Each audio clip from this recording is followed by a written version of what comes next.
Hello बच्चों, आज हम लोग पत्र लेखन के बारे में पढ़ेंगे।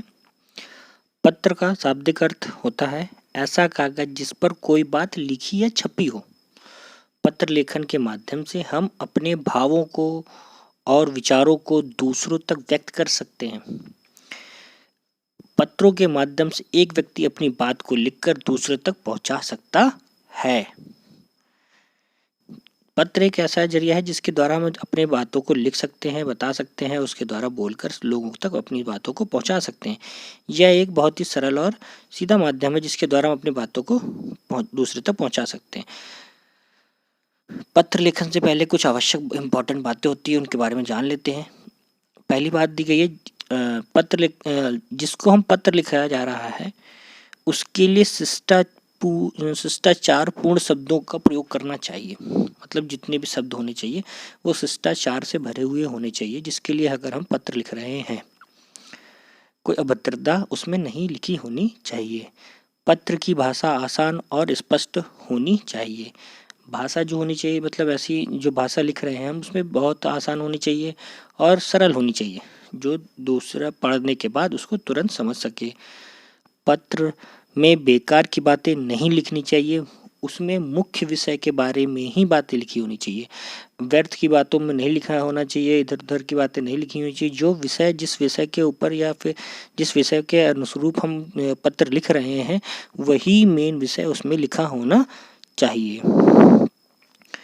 चौथा नंबर दे रहा है पत्र में आवश्यक आशय स्पष्ट करने के लिए छोटे शब्दों का प्रयोग करना चाहिए। ऐसा नहीं कि हमें बहुत कठिन और बहुत जटिल शब्दों का प्रयोग करना चाहिए जिससे जो पत्र पढ़ रहा है उसके वो शब्दों को समझ ना सके। हमें उसे सरल शब्दों का प्रयोग करना चाहिए जिससे उसका पढ़ने वालों को उसका आशय समझ में आ सके। पत्र में लिखा हुआ लेख साफ और सच होना चाहिए। अगर आप गंदी गंदी राइटिंग में लिख देंगे तो कोई कैसा उसको पढ़ सकेगा। आपकी राइटिंग अगर साफ नहीं होगी तो वो आप ही पढ़ सकेंगे, दूसरा पढ़ने में उसमें शायद असमर्थ हो सकता है। इसलिए उसमें जो लेख लिखा होना चाहिए वो साफ और स्वच्छ होना चाहिए। भेजने वाले का पता और प्राप्त होने वाले का पता ये साफ साफ लिखा होना चाहिए। ये कुछ आवश्यक बातें थी जो कि पत्र में हमें होना अनिवार्य है। पत्र दो प्रकार के होते हैं, देख लेते हैं। पत्र दो प्रकार के होते हैं। ये दो प्रकार के कौन कौन से? पहला औपचारिक और दूसरा अनौपचारिक। औपचारिक पत्र में कौन कौन से आते हैं? Formal letter. जो फॉर्मल लेटर होता है उनमें कौन कौन से पत्र आते हैं देख लेते हैं। फॉर्मल लेटर यानी कि प्रार्थना पत्र, एक पढ़ा होगा आपने प्रार्थना पत्र, जो अभी तक स्कूल में एप्लीकेशंस दी थी वो वाली प्रार्थना पत्र। अवकाश के लिए या फिर किसी प्रकार की शिकायत के लिए, सुधार के लिए या आवेदन के लिए जो पत्र प्रयोग किए जाते हैं वो प्रार्थना पत्र होते हैं। कार्यालय पत्र मतलब जैसे किसी सरकारी अधिकारी को अगर हमें पत्र लिखना है तो, या फिर किसी बड़े अधिकारी को अगर हमें पत्र लिखना है तो उसके लिए वो कार्यालय पत्र होंगे। और आएगा व्यावसायिक पत्र मतलब है किसी दुकानदार के द्वारा या किसी पब्लिकेशन के प्रकाशन के द्वारा या किसी व्यापारी या कंपनी किसी भी के द्वारा लिखे गए पत्र, जो दूसरी कंपनी या फिर किसी को भी लिखे गए पत्र जो होते हैं वो व्यावसायिक पत्र में आते हैं। ये औपचारिक पत्र के अंतर्गत आते हैं। अब आगे देख लेते हैं अनौपचारिक पत्र। अनौपचारिक पत्र मतलब इनफॉर्मल लेटर। इनफॉर्मल लेटर में मतलब जिनसे हमारा व्यक्तिगत संबंध होता है, यानी कि अनौपचारिक पत्र में आएंगे जिससे जो हम अपने किसी सगे संबंधी या फिर किसी रिलेटिव के लिए भेज रहे होते हैं तो वो इस पत्र किस में आते हैं? अनौपचारिक में आते हैं। जैसे देख लेते हैं जिनसे हमारा व्यक्तिगत संबंध होता है उनके साथ अनौपचारिक पत्राचार किया जाता है। इसलिए इन पत्रों को व्यक्तिगत सुख दुख का विवरण भी होता है। इन जो मतलब ये पत्र होते हैं इसमें हम ना व्यक्तिगत सुख दुख या फिर हम अपनी जो इच्छाएं होती हैं उनको व्यक्त करके अपने परिवार के लोगों तक या मित्रों तक या निकट सगे संबंधियों तक लिख कर पहुंचाते हैं।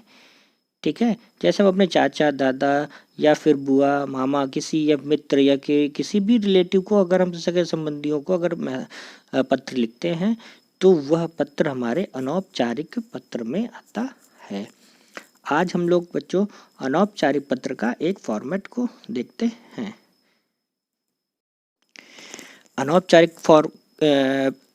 अनौपचारिक पत्र के प्रारूप को देख लेते हैं। यह दिया गया है प्रेषक का पता। प्रेषक का पता यानी कि जो इसको भेज रहा है पत्र का, उसका पता। जैसे हम मान लेते हैं कि हम एक एग्जांपल ले लेते हैं कि अगर क्या कर रहे हैं, हम चाचा जी को पत्र भेज रहे हैं, हम भेज रहे हैं, तो हम अपना पता यहाँ से यहाँ लिख देंगे प्रेषक के पता में पहले। फिर आएगा दूसरे नंबर पे दिनांक, दिनांक आ जाएगा, दिनांक लिख देंगे जिस दिन हम लोग पत्र लिख रहे हैं उसका दिनांक। अब जैसे संबोधन, संबोधन अब जैसे हमने बताया ना कि जैसे मान लेते हैं कि अगर हम चाचा जी को पत्र लिख रहे हैं तो यहाँ पर लिख लेंगे क्या, आदरणीय चाचा जी, ठीक। फिर अभिवादन, अभिवादन मतलब फिर सादर चरण स्पर्श या फिर सादर नमस्कार, ये अभिवादन में आ जाएगा। फिर आएगा पत्र का विषय। पत्र का विषय मतलब जिस संबंध में हम क्या कर रहे हैं, उनको लेटर भेज रहे हैं, उसका यहाँ पर बॉडी लिख दी जाएगी या फिर उसका जो मतलब जो विषय है उसको यहाँ पर लिख दिया जाएगा। फिर यथा योग्य, यथा योग्य मतलब क्या होता है कि जैसे कि हम आखिरी में लाइन, जब अपना पत्र यहाँ हमने लिख लिया उसके बाद हम जैसे आखिरी में यूज़ करते हैं ना कि अभी हम जैसे चाचा जी को लेटर लिख रहे थे तो उसमें हमने लिखा कि चाची जी को हमारी तरफ से नमस्कार करना, या फिर घर में रहने वाले लोगों को मेरी तरफ से नमस्कार, या फिर छोटों को प्यार, या फिर इस तरीके की जो वस्तुएं हम लिखते हैं वो यथा योग्य में आती हैं। जब हम लेटर आखिरी में ख़त्म कर रहे होते तो इन सब चीज़ों को आखिरी में यूज़ करते हैं। फिर आता है अभिवादन स्वनिर्देश। अभिवादन स्वनिर्देश में आता है कि आखिरी में जैसे क्या लिखा कि आपने आपका प्रिय पुत्र, या आपका जैसे अपने मित्र को आपने लिखा तो आपका क्या, आपका तुम्हारा प्रिय मित्र, ठीक है ना। तो ये जो अभिवादन स्वनिर्देश में आता है, जो अपने लिए आप अभिवादन देंगे उसके लिए आ रहा है यहाँ पर। फिर उसके बाद आपको अपना नाम लिखना होता है। इस प्रकार क्या करते हैं, अनौपचारिक पत्र का प्रारूप है ये। अभी इसमें हम एक एग्जाम्पल को देख लेते हैं जिसमें आपको भी ये पूरी तरीके से सब चीज़ों को समझ में आ जाएगा। ये एक पत्र दिया गया है, इसे एक देख लेते हैं। आपके मामा जी लोकसभा चुनाव जीत गए हैं। उन्हें बधाई देते हुए पत्र लिखिए कि वे मतदाताओं की उम्मीदों पर खरा उतरने की कोशिश करें। यानी कि यहाँ पर जो पत्र है ये मामा जी को लिखा जा रहा है।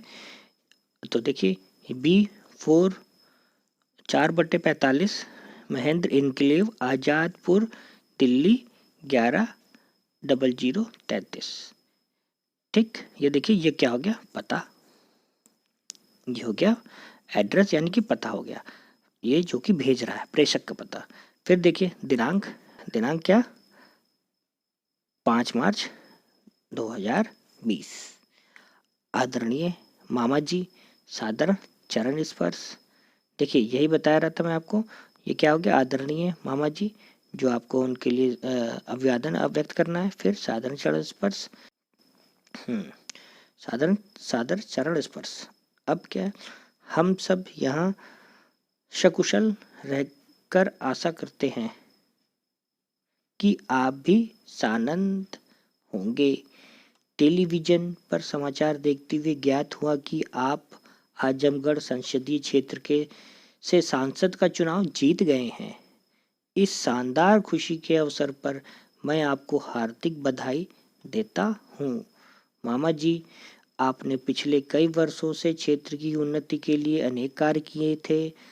तब आप भले ही सांसद नहीं थे, पर लोगों की समस्याओं में व्यक्तिगत रुचि लेते थे और उन्हें हल करवाने के लिए प्रयासरत रहते थे। इसके अलावा चुनाव की घोषणा होने पर टिकट मिलने के बाद से ही गांव-गांव जाकर आपने जनता से व्यक्तिगत संपर्क बनाना शुरू कर दिया।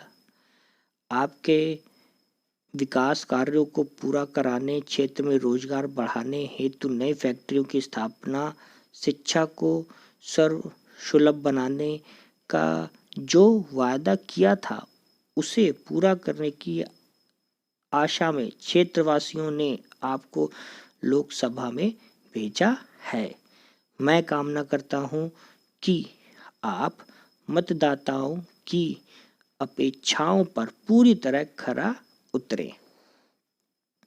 ठीक है, ये हो गई बॉडी बीच की, यानी कि यहाँ पर आपका प्रारूप तैयार हो गया, विषय से संबंधित जानकारी दे दी गई। अब आएंगे नीचे, आदरणीय मामी जी को प्रणाम तथा शुभम को स्नेह कहना। देखिए ये मैंने आपको उस टाइम अभी अभी जब फॉर्मेट पढ़ाया था तो उसमें बताया था, यथा योग्य जो लाइन होती है ना, वो इस तरीके से आखिरी में जब हम पत्र को ख़त्म कर रहे होते तो ये लाइन लिखी जाती है। फिर आ जाएगा अपनी जानकारी देते हुए, आपका भांजा। देखिए आपने सौंफ वादन के लिए मैंने बताया था अपने लिए, आपका भांजा अनुपम, नीचे नाम। इस तरीके से आपको क्या करना है कि जो अनौपचारिक पत्र को इस तरीके से लिखा जाता